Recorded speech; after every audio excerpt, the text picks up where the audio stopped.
یہ سوال بھی ان کی طرف سے ہے، کہتے ایسے مراقبے جس میں لوگ روشنیوں یا قرآنی آیات کا مراقبہ کرتے ہیں، کیا یہ جائز ہیں یا ناجائز؟ قرآنی آیت کا مراقبے سے کیا مراد ہے؟ قرآنی آیت پڑھ کے بغیر سوچے سمجھے اس کو رٹ لگائے رکھو اور یہ مراقبہ میں چلے جاؤ، یہ محض ایک فرضی باتیں ہیں، اور نفسیاتی طور پر اپنے باشعور ضمیر سے ڈوب کر غیر شعوری ضمیر کے حصے میں اترنے کی کوشش ہے۔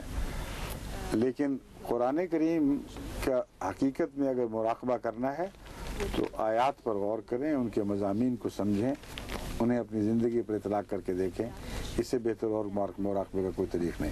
اب کہتے ہیں وقت ہو گیا ہے، اس لیے میں اجازت چاہتا ہوں۔ خدا حافظ، السلام علیکم ورحمۃ اللہ وبرکاتہ۔